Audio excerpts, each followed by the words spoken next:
Welcome to Future Forward, our program dedicated to dissecting the transformative forces shaping our world. Today, we confront a question of profound significance, one that resonates with both immense optimism and considerable apprehension. Will the accelerating expansion of artificial intelligence ultimately prove beneficial for humanity? AI's capabilities are evolving at an unprecedented pace, promising breakthroughs in fields from medicine to environmental science, yet simultaneously raising complex ethical dilemmas and societal challenges. To navigate this intricate landscape, we are joined by two distinguished experts. Arguing for the positive potential of AI is Dr. Kenji Tanaka, a leading AI researcher and ethicist. Presenting the counterarguments, focusing on the inherent risks and societal disruptions, is Ms. Sarah Chen, a renowned sociologist and policy advisor specializing in technology's impact. Our debate will proceed with opening statements from each guest, followed by a moderated discussion, and concluding with closing remarks. Let us begin. Dr. Tanaka, the floor is yours. Thank you, Dr. Reed. It's undeniable that the rapid advancement of artificial intelligence evokes a spectrum of reactions, including legitimate concerns about its potential downsides. However, I contend that these challenges, while significant, are not insurmountable roadblocks, but rather crucial parameters guiding responsible innovation. To frame AI solely through the lens of risk is to overlook its extraordinary potential to catalyze positive, transformative change across virtually every facet of human endeavor. The narrative shouldn't be one of fear, but of carefully managed optimism and proactive stewardship. Consider healthcare. AI is already demonstrating its capacity to augment human expertise, leading to earlier and more accurate diagnoses of complex diseases like cancer and diabetic retinopathy. It's accelerating the laborious process of drug discovery and development, potentially bringing life-saving treatments to market faster than ever before. Furthermore, AI enables highly personalized medicine, tailoring treatment protocols to individual genetic profiles and lifestyles, moving us away from a one-size-fits-all approach towards truly patient-centric care. These aren't futuristic fantasies, they are tangible benefits emerging today. Beyond health, AI offers powerful tools to combat the existential threat of climate change. Machine learning algorithms can optimize energy consumption in complex grids, predict extreme weather events with greater accuracy, and accelerate the discovery of novel materials for carbon capture or efficient solar energy conversion. Economically, while the transition requires careful management, AI promises significant productivity gains. By automating repetitive or dangerous tasks, it frees human workers to focus on roles demanding creativity, critical thinking, strategic planning, and interpersonal skills, uniquely human attributes that AI complements rather than replaces. The potential for human-AI collaboration can lead to entirely new industries and higher-value jobs, fostering economic growth and improving living standards. We must invest in education and retraining programs to facilitate this transition equitably. Moreover, AI is a potent force for enhancing accessibility.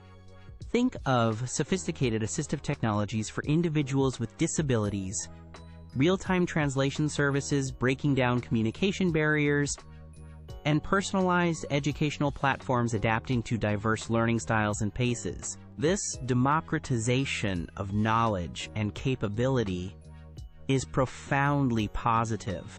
Ultimately, AI is a tool, a powerful amplifier of human intellect and capability. Its development isn't merely an economic or technological imperative. It represents a potential pathway to addressing some of humanity's most intractable problems. Our focus must be on cultivating this potential responsibly, establishing robust ethical frameworks, and ensuring its benefits are shared broadly.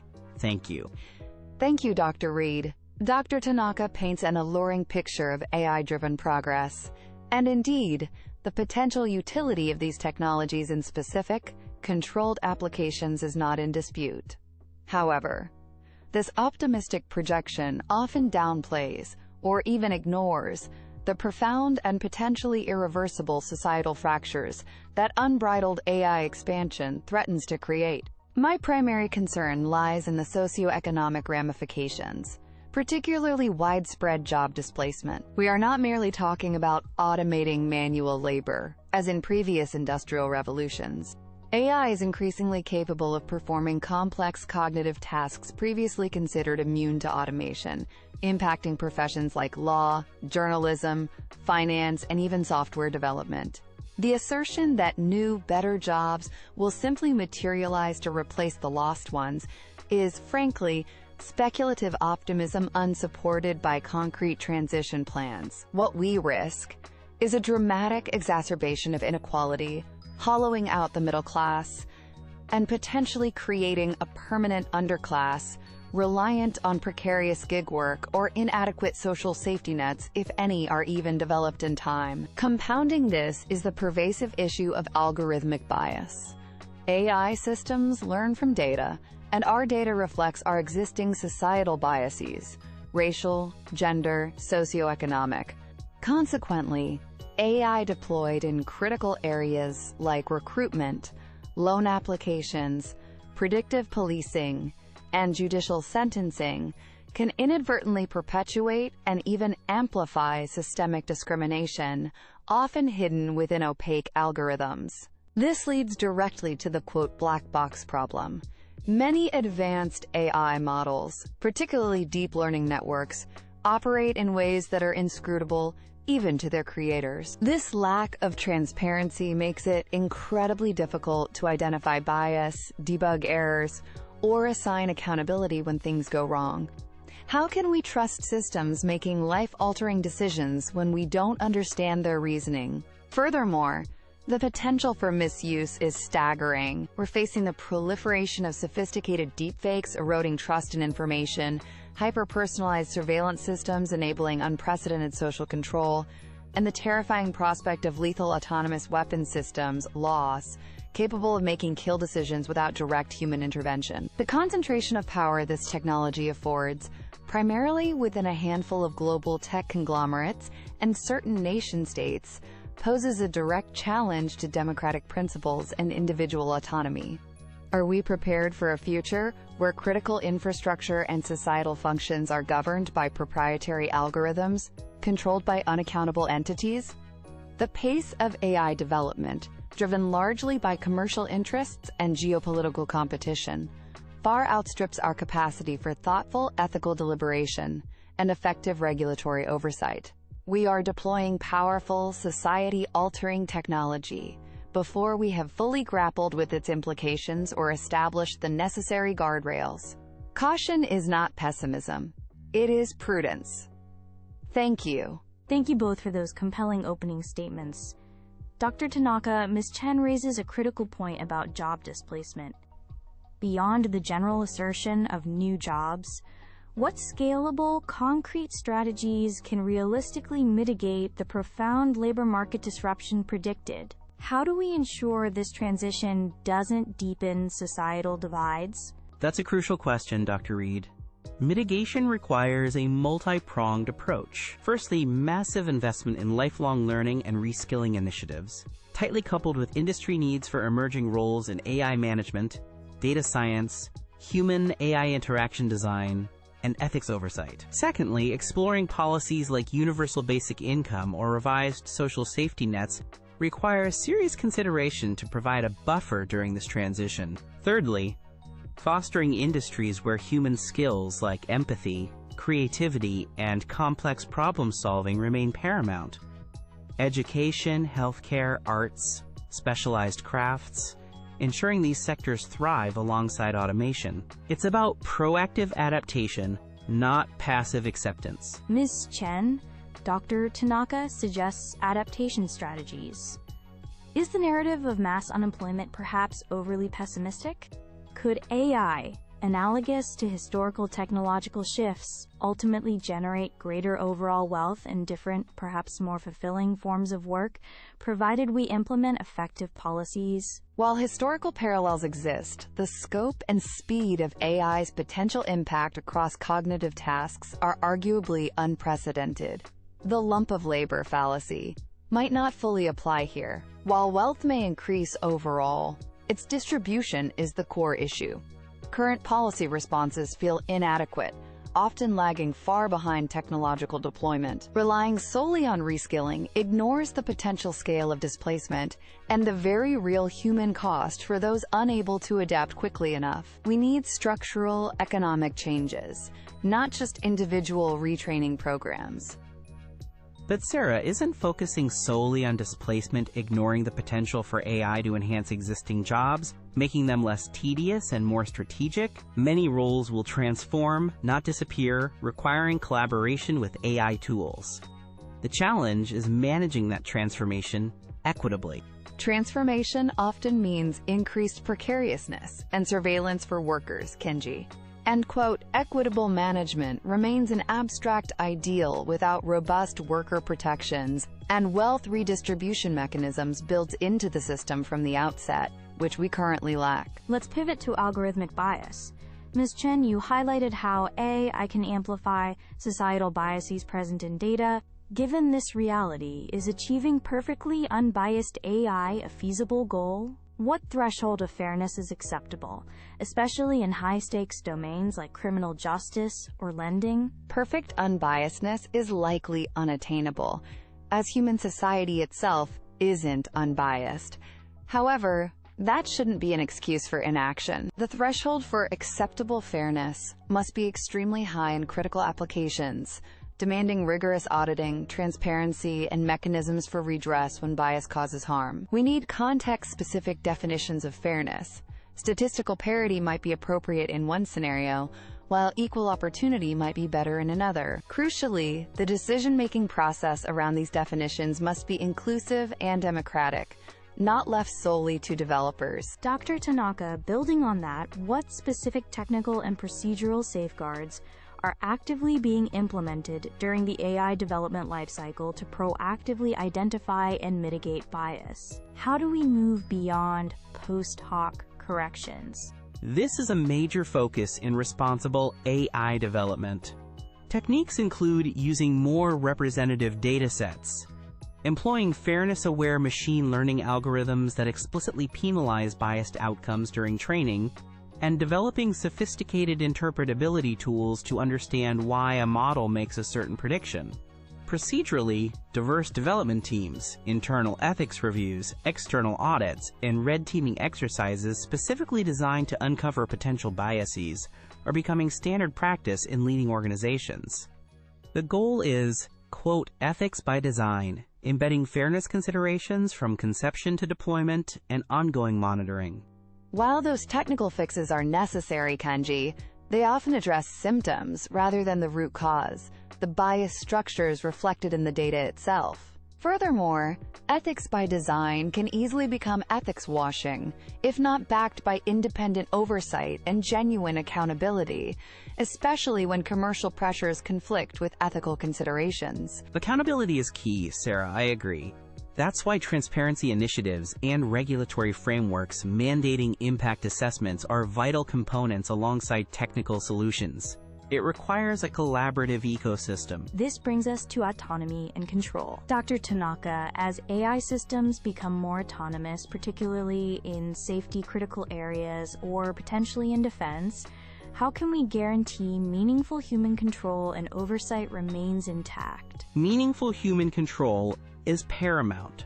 This involves designing systems with clear boundaries for autonomy, ensuring human on-the-loop or in-the-loop oversight for critical decisions, and building robust fail-safes and shutdown mechanisms. For lethal autonomous weapons, the consensus among most researchers, myself included, is that direct human control over the final decision to use lethal force must be non-negotiable. Technical standards and international agreements are essential to enforce this principle. Ms. Chen, considering the geopolitical landscape and inherent competitive pressures, how realistic is it to prevent an AI arms race or the proliferation of dangerous AI capabilities, such as autonomous weapons or sophisticated cyber attack tools? Realistically, it's incredibly challenging. The dual-use nature of AI means advancements with civilian benefits can often be repurposed for military or surveillance applications. International treaties are difficult to negotiate and enforce, especially amidst rising geopolitical tensions. The allure of a perceived strategic advantage might tempt nations to pursue autonomous weapons, despite ethical reservations. Preventing proliferation requires not just treaties, but also fostering global norms, transparency measures, and robust verification mechanisms, which are currently lagging significantly behind capability development. The risk of an unstable, AI-fueled arms race is very real. While the arms race concern is valid, international cooperation on AI safety research and establishing norms is happening, albeit slowly. Banning certain applications, like LAWS, through international consensus offers a potential path, similar to chemical weapons conventions. We must pursue these diplomatic avenues vigorously. Diplomacy often takes a backseat to perceived national interest, Kenji. And the speed of AI development makes traditional arms control models difficult to apply effectively. We need a fundamentally different approach to managing these risks. Finally, let's discuss governance. To both of you, what does effective AI governance look like in practice?